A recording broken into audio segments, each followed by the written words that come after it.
Welcome to my YouTube channel ಜ್ವಾಲಾಮುಖಿಗೆ ಸ್ವಾಗತ ಸುಸ್ವಾಗತ. ನೋಡಿ ಸ್ನೇಹಿತರೆ, ಈ ಒಂದು ಆಡಿಯೋ ಆಗ್ತಾಯಿದ್ದು ದಯವಿಟ್ಟು ಕೇಳಿಸ್ಕೊಳ್ಳಿ.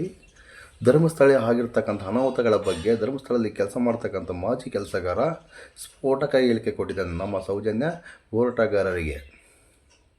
ಈ ಹಾಡಿಯನ್ನು ಆಗ್ತಾಯಿದ್ದು ದಯವಿಟ್ಟು ಕೇಳಿಸ್ಕೋಬೇಕಾಗಿ ತಮ್ಮಲ್ಲಿ ಕಳಕಳಿಯಿಂದ ಮನವಿ. ಸತ್ಯತೆ ಏನು ಸುಳ್ಳು ಏನು ಎಂಬುದು ನಿಮಗೆ ಗೊತ್ತಾಗುತ್ತೆ. ಹಾಗಾಗಿ ಹೇಳ್ತಕ್ಕಂಥದ್ದು, ದಯವಿಟ್ಟು ಈ ಆಡಿಯೋವನ್ನು ಕೇಳಿಸ್ಕೊಳ್ಳಿ. ನಾನೇ ಸರ್. ನೀವು ಮಾಡಿದ ಕೆಟ್ಟೋಗೋಯ್ತಲ್ಲ, ಅವ್ರಿಗೆ ಇಲ್ಲಿ ಏನ್ ಸಿಗುದಿಲ್ಲ ಅಂತ ಹಾಗಾಗಿ ಹೇಳಿ ಸರ್. ಇವಾಗ ಅದೇ ಒಂದು 10 ವರ್ಷ ನಾವಲ್ಲಿ ಕೆಲಸ ಮಾಡಿದ್ದೇವೆ. ನಾನು ಮದುವೆ ಆಗಿದ್ದು ಕೂಡ ಅಲ್ಲಿ ಧರ್ಮಸ್ಥಳದಲ್ಲೇ. ಅಂದ್ರೆ ಎಂಟಿ ಅಲ್ಲೇ ಅವಳೆ, ಧರ್ಮಸ್ಥಳದವಳೆ. ಅಂದ್ರೆ ಅವರು ಮುಂಚೆ ಸಣ್ಣ ಇರುವಾಗಿಂದನು ಅದೇ ತರ ಆಗ್ತದ ಅಂತ ಅಲ್ಲಿ. ನಿಮ್ಮ ಮಿಸಸ್ಗೆ ಅವಾಗಿಂದಾನೇ ಗೊತ್ತು? ಅವಾಗಿಂದಾನೇ ಗೊತ್ತು, ಚಿಕ್ಕ ಹುಡುಗಿಯಿಂದಾನೇ ಗೊತ್ತು. ಹೌದು, ಅವರಲ್ಲೇ ಹುಟ್ಟು ಬೆಳ್ದದಲ್ಲ. ಮತ್ತೆ ನಾನು ಮದ್ವೆ ಆದ್ಮೇಲೆ ಅಲ್ಲಿ ಕೆಲಸ ಮಾಡಿದೆ. ಅವಾಗ ಈ ಕೆಲ್ಸಕ್ಕೆ ಅಂದ್ರೆ ಒಂದೊಂದ್ಸಲ ಅವ್ರ ಅಡಿಕೆ ತೋಟ ಅಲ್ಲಿ ದಾರಿ ಸೈಡ್ ಅಲ್ಲಿ ಹೋಗುವಾಗ ಈ ವಾಸನೆ ಸ್ಮೆಲ್ ಬರುವಾಗ ಅಲ್ಲಿ ಮಾತಾಡ್ಕೊಂಡಿರ್ತಿದ್ರಿ, ಯಾರೋ ಒಂದು ಸತ್ತಿದ್ದಾರೆ ಅಂತ ಬರೋದು ನೋಡಿ ನಾವಲ್ಲಿ ದಾರಿಯಲ್ಲಿ ಹೋಗುವಾಗ. ಮತ್ತೆ ಅದು ಹೀಗೆ ಸುಮಾರು ಸತಿ ಆಯ್ತು. ಆದ್ಮೇಲೆ ಒಬ್ಬ ಕೆಲ್ಸಕ್ಕೆ ಬಂದು ಸೇರಿದ ನಮ್ಮೊಟ್ಟಿಗೆ. ಎಲ್ಲಿ ಅವನಂದ್ರೆ ಅವ್ನು ಬೆಳ್ತಂಗಡಿ ಅವನು. ಅವನು ಗೌರ್ಮೆಂಟ್ ಆಸ್ಪತ್ರೆಯಲ್ಲಿ ಕೆಲಸ ಮಾಡೋದು. ಅಲ್ಲಿ ಅವರಿಗೆ ಡಾಕ್ಟರ್ ಅವ್ರಿಗೆ ಜಗಳ ಆಯ್ತು. ಜಗಳ ಆದ್ಮೇಲೆ ಅವನನ್ನು ಇಲ್ಲಿ ಕೆಲ್ಸಕ್ಕೆ ಇಟ್ಕೊಂಡ್ರು ಇವ್ರು ಯಾರು. ಅವನ ಹೆಸರು ಈಗ ನನಗೆ ಮರ್ತೋಗಿದೆ, ಎಂತದ್ದು ಹೆಸರು ಉಂಟು. ಅವರು ಹರಿಜನ್ಸ್ ಅವ್ರು ಮಾತ್ರ. ಅವನು ಹರಿಜನ. ಹರಿಜನ ಅವ್ರು. ಅಲ್ಲಿ ಯಾರು ಸತ್ರು ಪೊಲೀಸ್ನವರಿಗೆ ಅವನಿಗೆ ಕಾಂಟ್ಯಾಕ್ಟ್. ಯಾರೋ ಅಲ್ಲಿ ಅಗ್ಗತ್ ಒಂದ್ ಸಾಯಲಿ ಈಗ ಕೊಳತೋಗಿದ್ರೆ ಅವನೇ ಹೋಗಿ ಅದನ್ನು ಗುಂಡಿಗೆ ಹಾಕುದಲ್ಲಿ. ಅವನು ಈ ಕೆಲಸ ಮಾಡ್ತಾ ಇರುವಾಗ ಫೋನ್ ಬರ್ತಾ ಇತ್ತು ಅವನಿಗೆ, ನಮ್ಮೊಟ್ಟಿಗೆ ಕೆಲಸ ಮಾಡುವಾಗ, ಅವನನ್ನು ಕಳಿಸ್ಕೊಡಿ ಅಂತ. ಹಾಗೆ ಅವನು ಹೇಳ್ತಿದ್ದ ನಮ್ಗೆ, ಹಿಂಗೆ ಒಂದು ಹುಡುಗಿ ಇತ್ತು, ಒಬ್ಬ ಹುಡುಗ ಹಿಂಗೆ ಈಗೆಲ್ಲ ಸೂಸೈಡ್ ಮಾಡ್ಕೊಂಡಿದ್ರು, ಗುಂಡಿಗೆ ಹಾಕಿದ್ವು ಅಂತ ಅವನ ನಮ್ಮೊಟ್ಟಿಗೆ ಬಂದು ಹೇಳ್ಕೊಂಡು ಇರ್ತಿದ್ದ. ಹಾಗಾಗಿ ನಾನು ಹೇಳಿದ್ದು ನಿಮ್ಮ ಹತ್ರ. ಮತ್ತೆ ಎಲ್ಲಿ ಜಾಸ್ತಿ ಅಂದ್ರೆ ಈಗೇನು ಸೌಜನ್ಯನೇ ಅಂತಂದ ಹಾಕಿದ್ರಲ್ಲ ಇವರು ಬಂಗಾಳನ ಏನದ ಹೆಸರು, ಇದು ಪ್ರಕೃತಿ ಆಸ್ಪತ್ರೆ ಎದುರಿಗೆ. ಅದೇ ಸೌಜನ್ಯನ್ ಮನೆಗೆ ಹೋಗೋ ರೋಡು. ರೋಡ್ ಆ ರೋಡಿನ ಎಡಗಡೆ ಗುಡ್ಡದಲ್ಲಿ ಜಾಸ್ತಿ ಹಾಕಿದ್ದಾರೆ ತಂತಂದು. ಸೌಜನ್ಯಂದು ಅಲ್ಲಿ ರೇಪ್ ಆಗಿದ್ ನಿಜ ತಾನೆ? ನಿಮ್ಮ ಮನೆಯವ್ರು ಹೇಳಿ ಏನಾರು ಹೇಳಿದ್ರು ಅದ್ರ ಬಗ್ಗೆ ನಿಮ್ ಹೆಂಡತಿ? ಇಲ್ಲ, ಅದೇನೋ ಅಂದ್ರೆ ನಾವು ಇಲ್ಲಿದ್ದೇವಲ್ಲ, ರೇಪ್ ಆದಾಗ ನಾವ್ ಅಲ್ಲಿ ಇರ್ಲಿಲ್ಲ. ನೀವು ಇವನು ಲೋಫರ್ ನನ್ ಮಗನ್ ನೋಡಿದೀರಾ ನೀವು? ಯಾರು? ಅವನು ತಮ್ಮನ ಮಗ. ತಮ್ಮನ್ ಮಗನ್ ನೋಡಿದೀರಾ ನೀವು? ನೋಡಿದ್ದೇನೆ. ಅಲ್ಲ, ಅವಳೆ ನೋಡಿದ್ರೆ ಅಮೂಲ್ ಬೇಬಿ ತರ ಇದ್ದಾನೆ. ಅವ್ನ್ ನೋಡಿದ್ರೆ ಅವ್ನ್ಗೆ ಮಾಡೋ ತರ ಕಾಣಿಸ್ತಾನ? ಅವನು ಎಷ್ಟು ಜೋರಿದ್ದಾನೆ ಗೊತ್ತಾ ನಿಮ್ಗೆ? ಹೌದಾ? ಅದು ಇನ್ನೊಂದು, ಅವ್ನ್ಗೆ ಗಾಂಜಾ ಗೀಂಜಾ ಎಲ್ಲಾ ಶೋಕಿನ ಇದೆಯಂತೆ, ನಿಜ? ಇವರೆಲ್ಲ ಸೇರಿ ಚಿಕ್ಕಂದಿನಿಂದ ಆಟ ಆಡಿಕೊಂಡಿರ್ತಿದ್ರಲ್ಲಿ ಗ್ರೌಂಡ್ ಅಲ್ಲಿ. ಅದೇ ಇವನು ಅವನು ಇವರೆಲ್ಲ ನಾವೆಲ್ಲ ಕೆಲಸದವ್ರು ಹೋದ್ರೆ ದೂರ ಬೈರಪ್ಪ ಜಮೀನಿಕ್ ಅಂತೇಳಿ ನಮ್ಗೆಲ್ಲ ಜೋರ್ ಮಾಡುದು. ಯಾರು ಈ ರಿಕ್ಷಾದವ ಬೆಬ್ಬೆ ಇವರೆಲ್ಲ ಚಿಕ್ಕಂದಿ ಇದ್ರಾಗ ಒಟ್ಟಿಗೆ ಆಟ ಆಡ್ಕೊಂಡ್ ಬೆಳ್ದವ್ರು ಅವ್ರು. ಅವ್ರೊಟ್ಟಿಗೆ ಉದಯ ಜೈನು. ನಾವಲ್ಲಿ ಕೆಲ್ಸಕ್ಕೆ ಹೋಗುವಾಗ ಕೆಲ್ಸ ಬಿಟ್ಟು ಬರುವಾಗ ಸಂಜೆ ಗ್ರೌಂಡ್ ಅಲ್ಲಿ ಒಟ್ಟಿಗೆ ಅವ್ರು ಅಲ್ಲಿ. ಮತ್ತೆ ನಮ್ಮೊಟ್ಟಿಗಿರುವಾಗ ನಮ್ಮೊಟ್ಟಿಗೆ ಕೆಲಸ ಮಾಡುವಾಗ ಒಂದು ಯಂಗ್ಸನ್ನು ಗಂಡನ ಹೊಡೆದು ಸಾಯಿಸಿ. ಅಂದ್ರೆ ಅದು ಗಂಡ ಹೆಂಡತಿ ಜಗಳ ಆಯ್ತು. ಅವನು ಏನೋ ಬಿಜೆಪಿ ಪ್ರಶ್ನೆ ಮಾಡ್ಬೇಕಾಗಿತ್ತು, ಹೊಡೆಯೋ ಇದ್ರಲ್ಲಿ ಹೊಡೆದ್ಬಿಟ್ಟ. ಹೆಂಡತಿ ಹೊಡೆದಾಗ ಅವಳು ಸತ್ತೋಗಿಲ್ಲ. ಅಂದ್ರೆ ಮನೆಯಲ್ಲಿ ಸಾಯಲಿಲ್ಲ, ಅವಳನ್ನು ವೆಲ್ಲಕ್ಕೆ ಕರ್ಕೊಂಡು ಹೋದ್ರು ಇಲ್ಲಿಂದ ಧರ್ಮಸ್ಥಳದಿಂದ. ಅಲ್ಲಿಂದ ಫೋನ್ ಮಾಡಿದ್ರು, ಅವಳು ಸತ್ತೋಗಿದ ಅಂತೇಳಿ. ಎಲ್ಲಿಗೆ? ಇಲ್ಲಿ ಬಾಲಕೃಷ್ಣ ರೈಟರ್ ಅಂತ ಒಬ್ಬ ಇದ್ದಾನೆ, ಯಾರು ತೋಟ ಡಿಪಾರ್ಟ್ಮೆಂಟ್. ಅವನಿಗೆ ಫೋನ್ ಮಾಡಿದಾಗ ಅವನು ಏನ್ ಮಾಡಿದ್ದು, ಆಗಿಂದಾಗ್ಲೇ ಫೋನ್ ಮಾಡಿ ಅದು ಕೊಲೆ ಅಂತ ಹಾಕ್ಬಾರ್ದಲ್ಲ, ಅದಕ್ಕೆ ಅವಳು ಪಾತ್ರ ತೊಳಿತಾ ಇರುವಾಗ ಅವ್ರು ಒಂದೇ ಕ್ವಾರ್ಟರ್ಸ್ ಅದು ಸ್ಟೆಪ್ 1, 2, 3 ಗಂಗೋತ್ರಿ ಲಾಡ್ಜಿನ ಹಿಂದ್ಗಡೆ ಕ್ವಾರ್ಟರ್ಸ್ ಉಂಟು ಅಲ್ಲಿ ಗುಡ್ಡಲ್ಲಿ. ಹಾ ಹಾ ಅಲ್ಲಿ ಸ್ಟೆಪ್ ಅಲ್ಲಿ ಪಾತ್ರೆ ತೊಳೆಯುವಾಗ ಬಿದ್ದು ಸತ್ಲ ಅಂತ ಹೇಳಿ ರಿಪೋರ್ಟ್ ಮಾಡಿದ ಅದು. ಈಗ ಇದೊಂದು ಬದುಕಿ, ಇದೊಂದು ಜನ್ಮವೇ, ಎಂತಹ ದುರ್ವಿಧಿ, ಇದೆಂತಹ ದುರ್ವಿಧಿ. ಅವನು ಈಗ್ಲೂ ಕೂಡ ತಿರ್ಕೊಂಡಿದ್ದಾನೆ ಅವನು ಕೊಂದವನ ಅಲ್ಲಿ. ಅವಳ ಗಂಡ ಹ್ಮ್ ಅವಳ ಗಂಡನಿಂದ ಈ ಧರ್ಮಸ್ಥಳದವ್ರಿಗೆ ಏನ್ ಪ್ರಯೋಜನ? ಅವನಂದ್ರೆ ಕೆಲಸ ಮಾಡ್ತಾನಲ್ಲ ಅಲ್ಲಿ. ಓ, ಅಲ್ಲಿ ಕೆಲ್ಸ ಮಾಡ್ತಾನಲ್ಲ ಅದಕ್ಕೆ. ಹ್ಮ್ ಹಾಗೆ ಏನೋ ಮಾಡಿದ ಅಲ್ಲಿ ಶಿಕ್ಷೆ ಇಲ್ಲ. ಧರ್ಮಸ್ಥಳದಲ್ಲಿ ಏನೇ ಮಾಡಿದ್ರು ಶಿಕ್ಷೆ ಇಲ್ಲ. ಶಿಕ್ಷೆ ಇಲ್ಲ. ಮತ್ತೆ ಇವರು ರೈತರು ಮೇಸ್ತ್ರಿಗಳು ಈ ದೂರದಿಂದ ಬಾಗಲಕೋಟೆ ಬಿಜಾಪುರದಿಂದೆಲ್ಲ ಒಳ್ಳೊಳ್ಳೆ ಹುಡುಗಿಯರು ಬರ್ತಾರಲ್ಲ ಕೆಲ್ಸಕ್ಕೆ. ಒಬ್ಬಳನ್ನು ಗರ್ಭಿಣಿಯನ್ನೇ ರೇಪ್ ಮಾಡಿದ್ರು ಗೊತ್ತುಂಟ ಅಲ್ಲೇನೆ. ಹಾ, ಯಾರದ್ ಮಾಡಿದ್ದು? ಇವರೇ ಈ ಒಂದು ಅದ್ಭುತವಾದ ಕ್ಷಣಕ್ಕೆ ಭಾರತವೇ ಸಾಕ್ಷಿಯಾಗಿದೆ. ಮೇಸ್ತ್ರಿಗಳು ಕೆಲಸ ಮಾಡಿಸ್ತಾರಲ್ಲ, ಸೊಪ್ಪು ಕಡ್ಲಿಕ್ಕೆ ಕಳ್ಸುದು ಅವರನ್ನು. ಇಲ್ಲಿ ಗುಡ್ಡೆಯಲ್ಲಿ ತೋಟಕ್ಕೆ ಸೊಪ್ಪು ಹಾಕ್ಲಿಕ್ಕೆ ಅವ್ರು ಕಾಡಲ್ಲಿ ಹೋಗಿ ಸೊಪ್ಪು ಒಬ್ಬರಿಗೆ 12 ಹಾಕ್ಬೇಕು. ಇದು ಕಟ್ಟ ಅದು ಕಾಂಟ್ರಾಕ್ಟ್ ಒಬ್ಬರಿಗೆ ಇಷ್ಟ ಅಂತ. ಇವ್ರು ಸೊಪ್ಪು ಮಾಡ್ಲಿಕ್ಕೆ ಹೋದಾಗ ಅದ್ರಲ್ಲಿ ಇವ್ರೇನು ಹೊಸಬ್ರು ಬಂದಿರ್ತಾರಲ್ಲ, ಅದ್ರಲ್ಲಿ ಒಬ್ರು ಹಳಬ್ರು ಇರ್ತಾರೆ. ಅವರು ಈ ಮೇಸ್ತ್ರಿಗೆ ಲಿಂಕ್ ಇರ್ತಾರೆ. ಅವ್ರು ಏನ್ ಮಾಡುದು, ಇವಳನ್ನ ಆಚೆ ಸೊಪ್ಪು ಉಂಟು ಬಾ ಅಂತ ಕರ್ಕೊಂಡು ಹೋಗುದು. ಆಮೇಲೆ ಇವನ್ನೆಲ್ಲ ಮೇಸ್ತ್ರಿ ಕೆಲಸ ಮಾಡೋನು ಹೋಗಿ ಕೆಲಸ ಮಾಡ್ಕೊಂಡು ಇವನು ಬರುದು. ಹಾಗಾಗಿ ಒಬ್ಳು ಗರ್ಭಿಣಿಯನ್ನೇ ಬಿಟ್ಟಿಲ್ಲ ಇವ್ರು. ಇದೊಂದು ಬದುಕಿ, ಇದೊಂದು ಜನ್ಮವೇ, ಎಂತಹ ದುರ್ವಿಧಿ, ಇದೆಂತಹ ದುರ್ವಿಧಿ. ಅಲ್ಲ, ಕೆಲಸದವ್ರ ಇಲ್ಲ ಉದಯ್ ಜೈನ್ ಅವರಲ್ಲ, ಇಲ್ಲ ಅಲ್ಲಿ ಕೆಲಸ ಮಾಡೋರು, ಮಾಡಿಸೋರು, ಕೆಲಸ ಮಾಡಿಸ್ಲಿಕ್ಕೆ ಅಂತ ಇರ್ತಾರೆ ಒಬ್ರು. ದಣಿಗಳೇ ಹಂಗೆ ಅಂದ್ರೆ ಅವ್ರ ಕೈ ಕೆಳಗಿರೋರು ಅವರು ಸ್ವಲ್ಪ ಅವರೇ ಹಂಗಂದ್ಮೇಲೆ ಇನ್ ಅವ್ರ ಕೈ ಕೆಲ್ಸ ಗೊತ್ತು, ಅವ್ರದ್ದೇ ಮುಚ್ಚೋಗ್ಬೇಕಾದ್ರೆ ಇವ್ರದೇನ್ ಬರುತ್ತೆ ಈಚೆ? ಎಷ್ಟೋ ಕೆಲಸದವರನ್ನು ಗರ್ಭಿಣಿ ಈ ಒಂದು ಅದ್ಭುತವಾದ ಕ್ಷಣಕ್ಕೆ ಭಾರತವೇ ಸಾಕ್ಷಿಯಾಗಿದೆ. ಮಾಡಿ ಇವರು ಅದೆಲ್ಲ ಜಗಳ ಆಫೀಸಿಗೆ ಹೋಗಿ ಪಂಚಾಯತಿ ಮಾಡುವಾಗ ಆ ಪಂಚಾಯತ್ ಈಗ ಒಂದು ಹುಡುಗಿ ಗರ್ಭಿಣಿ ಆದ್ರೆ ಕೆಲಸದವನ್ ಮಾಡಿ ಏನೋ ಒಂದು ಗರ್ಭಿಣಿ ಆದಾಗ ಈಗ ಜಗಳ ಹೋಗ್ತದಲ್ಲ ಆಫೀಸಿಗೆ. ಅಲ್ಲಿ ಹೋದಾಗ ಅದನ್ನು ಇದು ಸರಿ ಮಾಡುದು ಯಾರು? ಇವರೇ ಬೇರೆ ಮದುವೆ ಮಾಡುದು. ಹೌದು, ಅವನ ಹೇಗೆ ಆಸಾಮಿ? ಗಂಡ್ಸ್ಗೆ ಗಂಡ್ಸು ಅಲ್ಲ, ಹೆಂಗ್ಸ್ಗೆ ಹೆಂಗ್ಸು ಅಲ್ಲ. ಮದುವೆ ಇಲ್ಲಿದ್ರೆ ಅದನ್ನ ಆಭಾಷಣ ಮಾಡ್ಸೋದು. ಪಾಪ ಇಂತಿಂತ ಕೆಟ್ಟ ಕೆಲ್ಸ ಎಲ್ಲಾ ಮಾಡ್ಸಿದಾರ ಸರ್. ಏನ್ ಅವ್ರಿಗೇನ್ ಮಂಜುನಾಥ ಅಣ್ಣಪ್ಪ ಸ್ವಾಮಿ ನೋಡ್ತಾ ಇಲ್ವಾ? ಎಲ್ಲ ಮೇಡಮ್, ನಮಗೆ ಗೊತ್ತು ಅಲ್ಲಿ ಹೋಗುದು, ನಮ್ಗೆ ತಲೆ ಸರಿ ಇಲ್ಲ. ನಮ್ಗೆ ಏನೊಂದ್ ಕರಿತಾರೆ ಗೊತ್ತಾ, ಬೋಳಿ ಮಗನಿ ಹೋಗ ಹಾಕಿ ಅಂತ. ಅಲ್ಲಿ ದೇವಸ್ಥಾನದ ಹತ್ರ ನಿಂತ್ರೆ ತಮ್ಮನೇ ಹೇಳಿದಾನೆ. ಏನ್ ಅವನ ಹೆಸರು? ತಮ್ಮ. ಅವನ ಹೆಸರು ಏನ್ ಬರುತ್ತೆ? ಅವನ ಹೆಸರು ಕೂಡ ಯಾಕೆ ಹೇಳುದು ನಾವು ಬಾಯಲ್ಲಿ? ಅಷ್ಟೊಂದು ಅಸಹ್ಯ ಆಗ್ಬಿಟ್ಟಿದೆ ನಿಮ್ಗೆ? ಸಹ್ಯ ನಾವು ನೋಡಿದಲ್ಲ ಕಣ್ಣಾರೆ. ಅಲ್ಲಿ ಈ ದೂರದಿಂದ ಎಲ್ಲ ಬರ್ತಾರೆ ಯಾರು ಈ ದೇವಸ್ಥಾನಕ್ಕೆ. ಅವ್ರೇನಾದ್ರು ಆಫೀಸ್ ಬಾಕ್ಲಲ್ಲಿ ನಿಂತು ಏನಾದ್ರು ನೋಡ್ತಾ ಇದ್ರೆ ಹೋಗ ಹಾಕ್ಯವ್. ಅಷ್ಟು ನಮ್ಮ ದುಡ್ಡು ಕೊಟ್ಟಲ್ಲಿ ನಮ್ಮ ದುಡ್ಡು ಹಾಕಿ ನಮ್ಗೆ ಮರ್ಯಾದಿಲ್ಲ. ಹೌದು. ಅವನು ಸರಿಗಿಲ್ವಂತಲ್ಲ, ಅವನು ಸುಮಾರು ಹೆಂಗಸರ ಜೊತೆ ಆಟ ಆಡಿದಾನಂತಲ್ಲ. ಅವನು ಆಡಿದಾನೆ. ನಾನು ಹೋಗಿ ಕೆಲಸ ಮಾಡೋ ಶುರುವಲ್ಲಿ ಹೇಳ್ತಾ ಇದ್ರು, ಒಂದು ಬೆಂಗಳೂರಿಂದ ಹುಡುಗಿ ಬಂದಿತ್ತಂತ. ಅಲ್ಲಿ ಏನೋ ಮನೆಯಲ್ಲಿ ಸಮಸ್ಯೆ ಆಗಿ ಮನೆಯಲ್ಲಿ ಸಮಸ್ಯೆ ಆಗಿ ಬಂದಾಗ ಆ ಹುಡುಗಿ ಇವ್ರು ರಿಕ್ಷಾದವ್ರು ಕರ್ಕೊಂಡೋಗಿ ಅಲ್ಲೊಂದು ಮನೆ ಉಂಟು, ಎಲ್ಲಿ ಗೊತ್ತುಂಟಾ, ಗಂಗೋತ್ರಿ ಲಾಡ್ಜ್ ಹತ್ರ. ಈಗ ಅದು ಮನೆ ಬೀಳ್ತಾ ಉಂಟು ಸ್ವಲ್ಪ. ಈಗ ಗೌರ್ಮೆಂಟ್ ಹಾಸ್ಪಿಟಲ್ ಆಗಿದೆ ಈಗ ಅಲ್ಲಿ. ಅಲ್ಲಿ ಒಂದು ಮನೆ ಇತ್ತು. ಆ ಮನೆಯಲ್ಲಿ ಕೊಂಡೋಗಿ ಇಟ್ಟು ಇವರು 1 ವಾರ ರೇಪ್ ಮಾಡಿದ್ರೆ ಅದು ಗೊತ್ತಾಯ್ತು ಇವ್ರಿಗೆ, ಯಾರಿಗೆ? ಹೆಗ್ಡೆ ಅವ್ರಿಗೆ. ನಿಮ್ಗೆ ಅಲ್ಲಿ ಅದ್ರ ಹೊರಗೆ ಹೋಗಿ ಮಾಡ್ಲಿಕ್ಕೆ ಆಗುದಿಲ್ಲ ಲಾಡ್ಜ್ ಅಲ್ಲಿ, ಇಲ್ಲಿ ನಮ್ಮ ಹೆಸರು ಯಾಕೆ ಹಾಳು ಮಾಡ್ತೀರ ಅಂತ ಹೇಳಿ ಇವರನ್ನು ಕರೆದು ಆ ಹುಡ್ಗಿಗೆ ದುಡ್ಡು ಕೊಟ್ಟು ಅವಳನ್ನು ಬಸ್ ಹತ್ತಿಸಿ ಕಳಿಸಿಬಿಟ್ರು. ಈಗೆಲ್ಲ ಮಾಡ್ತಾರೆ ಮೇಡಮ್. ಅಲ್ಲಿ ಈ ಕೆಲವ್ರನ್ನ ಮತ್ತೆ ಬುದ್ಧಿ ಇಲ್ಲದವ್ರು ಬರುದು ಅಲ್ಲಿಗೆ ಏನಂತ, ಇಲ್ಲಿ ಬಂದ್ರೆ ಒಂದು ಏನಾದ್ರು ಪರಿಹಾರ ಸಿಗ್ತದಲ್ಲ, ಒಂದು ಕೆಲ್ಸನೋ ಏನೋ ಅಂತೇಳಿ ಹೆಣ್ಮಕ್ಳು. ಮತ್ತೆ ಒಂದು ತಾಯಿ ಮಗಳು. ತಾಯಿ ಮಗಳಂದ್ರೆ ಮಗ ಒಂದು ಗಂಡು ಒಂದು ಹೆಣ್ಣು ಅವಳಿಗೆ, ಅಜ್ಜಿಗೆ. ಈ ಮಗನ ಹೆಂಡತಿಗೆ ಒಟ್ಟಿಗೆ ಜಗಳ ಆಯ್ತು. ಜಗಳ ಆಗುವಾಗ ಇಬ್ರು ತಾಯಿ ಮಗಳು ಇಲ್ಲಿಗೆ ಬಂದ್ರು, ಇಲ್ಲಿಗೆ ನೇತ್ರಾವತಿಗೆ ಬಿದ್ದು ಸಾಯುವ ಅಂತ. ಮಳೆಗಾಲ ಅಂದ್ರೆ ಫುಲ್ ಮಳೆಗಾಲ. ಫುಲ್ ಮಳೆ ಬರುವಾಗ ಮೊದಲು ಆ ಅಜ್ಜಿ ಬೀಳಲಿಕ್ಕೆ ಹೋಗೋ ಮಗಳು ಒಟ್ಟಿಗೆ ಬೀಳುವ ಅಂತ ಹೋಗಿದ್ದಾರೆ ಇವ್ರಲ್ಲಿ. ಅಜ್ಜಿ ಮುಂದೆ ಹೋಗಿ ಬಿದ್ದು ಬಿಟ್ಟಿದೆ. ಈ ಹುಡುಗಿ ಮಾತ್ರ ಎದುರಿ ವಾಪಸ್ ಆಗ್ತಾ ಬರ್ತಾ ಉಂಟಿದ್ರು ಮಾರ್ಗದಲ್ಲಿ. ಹ್ಮ್ ಇಲ್ಲಿ ಈ ಸೌಜನ್ಯ ಏನ್ ಹಾಕಿದಾರಲ್ಲ ಅದೇ ನೇತ್ರಾವತಿ ನದಿ ಹತ್ರ. ಹಾ, ಅಲ್ಲಿ ಬರುವಾಗ ಹ್ಮ್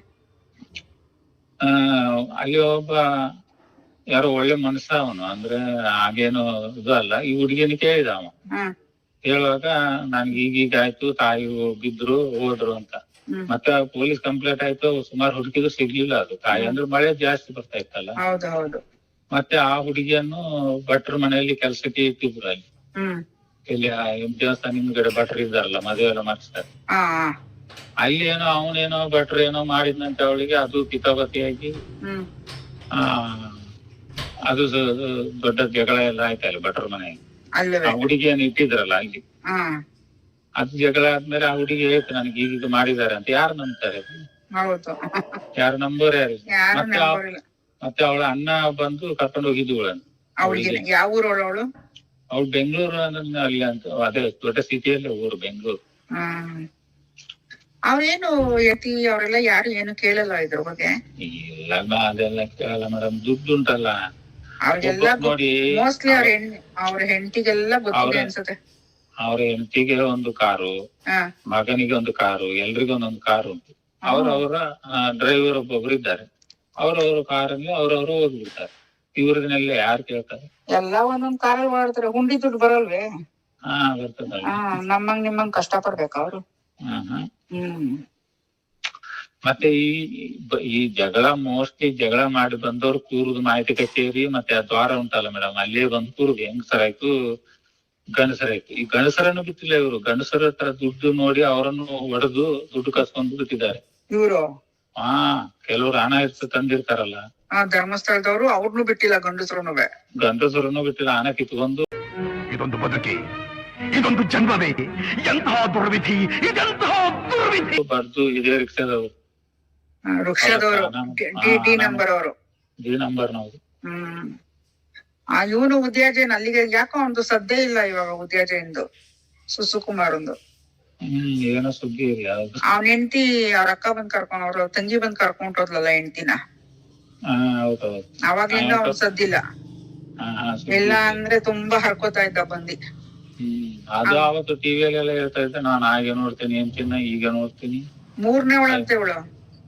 3ನೇ ಅದೇ ನಾನು ಟಿವಿಯಲ್ಲಿ ನೋಡುವಾಗನೇ ಗೊತ್ತು. ಅವಳು. ಹೌದು, ಅವನು ಹೇಗೆ ಆಸಾಮಿ? ಗಂಡ್ಸ್ಗೆ ಗಂಡ್ಸು ಅಲ್ಲ, ಹೆಂಗ್ಸ್ಗೆ ಹೆಂಗ್ಸು ಅಲ್ಲ. ಬಡ್ಡಿಗೆ ಓದಿದೆಲ್ಲ ಮಾಡಿ.